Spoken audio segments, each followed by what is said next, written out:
akwatidde ekibiina kya FDC bendera naddala Mafabi yasusse okusunsula olwaleero ku lunaku olwokubiri nga kibiina nakasunsula abeegwanyiza okuvuga ku bwapulezidenti mu lukundo okunaaba omwaka ogujja. Ono awerekeddwa ku mukyala we bannakibiina kya FDC okuba Geoffrey Kanya n'abalala era nga Tano Moses yatutte empapula za Mafabi eri ssentebe w'akakiiko k'ekulonda omulamuzi Simon Byabakama olw'amanyi okwekennenyerwa ku bya Mafabi n'amukakasuvuganya bwa pulezidenti. Being the returning officer for the nomination of presidential candidates, declare Nandala Mafabi James Nathan a duly nominated candidate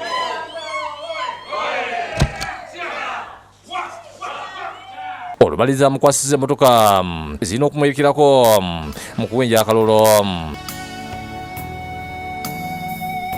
nga baliza Mafabi ayogedde ku tebanamuli nayambalira abali bannakibiina ekya FDC tebakyabulira n'ategeeza nga nabo balemereddwa okuleeta omukulembeze ate nga abadde emikono obukono yabadde gibalemye. Muntu decided to leave to go and form a party called ANT. I'm hearing unfortunate stories about it, that they cannot even go to villages and get whatever they are supposed to get. Let me give an example of PPF, which we are talking about recently. You know, my brother Lukwago is the president. My brother Semuju is the Secretary General, mobilizer, spokesperson. Mentioned it, he has more than 4 portfolios. When they wanted to put a candidate, none of them came up.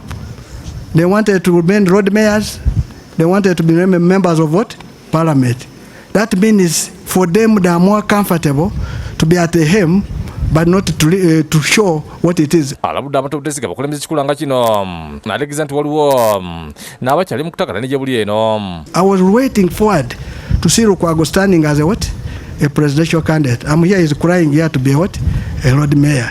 And in fact, I want to ask people of Kampala, such leaders don't trust. They can be very dangerous to our country. So they went wanting power. And they have got it, but they have failed to execute what they are supposed to do. That means if we had given them leadership, FDC would not have had a presidential candidate. Ategeeza bannamawulire ng'eggwanga bwe litaaga omusaayi mupya okusobola okutereeza ebitagenda bulungi okuzzaawo n'okuzimba entindo eziminyise mu bitundu ebyenjawulo era nga Muntu omutuufu okukulembera eggwanga. And I can tell you, nobody will be witch-hunted. No. We say thank you. And I repeat, we are going to build bridges where there are not, repair where there are no bridges. Ategeeza nti obumanyirivu alina ku nsonga z'ebyenfuna ajja kufuba okulaba ng'eggwanga litereera. So number 1 is to increase the tax base, to ensure everybody is in the tax bracket, and pay little. At the end it will be more, and you will service the current debt, and don't go to borrow money for non-productive sectors. Agambye nga bw'agenda okwesa obumanyirivu balina okuzengula ebibiina by'obwegase nga bwe yakola ku Bugiso Cooperative Union. I am a chairman of Bugiso Cooperative Union, the only surviving one.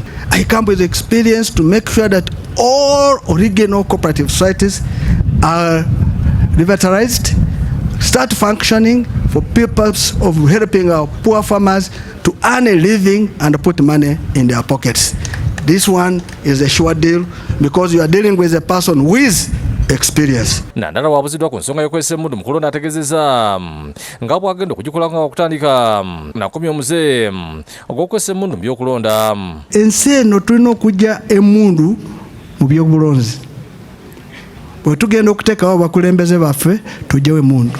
But why should you kill somebody because of what?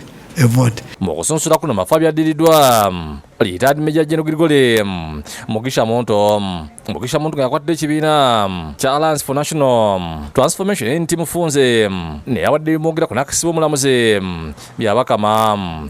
Declare Mugisha Gregory Muntu Oyera a duly nominated candidate in respect of the presidential elections 2026. Olubaliza ne bamukwasiza emmotoka n'abakuumi abagenda okumulekerako mu kwogera ku Mugisha Muntu asoose kulaga okunyolwa olubugubi bwayisemu okusunsulwa olw'okumugobya emikono egyaba bamusemba. You know, we've done 3 rounds. Even when the first round there were questions, second round within a day. We got another 60 districts. The last round they were asking for 10. We got 16 districts. Mugisha Muntu yayogedde wanayofuza abakutu abali makomera okulitandika Dr. Kizza Besigye ne banakina ky'NUP n'ategeeza nga basaanye okubeerawo obwenkanya mu mateeka nga bawozesebwa. If they have gotten evidence, they should proceed with the case. Dr. Kizza Besigye should be in his home, enjoying his freedom. It's not only Dr. Kizza Besigye, there are many young people of NUP who are in prison. If you have cases, proceed, go, take them to court and argue your case, not to incarcerate them in the prisons. Ategeeza nga wagenda okulanga avuka bafuna emirimu nga kino wakukikola nga alongoosa ebinyigiriza ebyobulamu n'ebirala. However much any economy anywhere on this planet grows, if the population to whom that economy is supposed to serve is broken, then you wonder, where is your focus? Ategeeza nti wakuuma emirembe n'obutebenkevu bw'atakatizza nga bwagenda okusosowaza ennyo enfuga etambulira ku mateeka. Peace is not the absence of war. Peace is the presence of justice. Shamshan Naluja yakusakidde gulu ku Bukedde TV.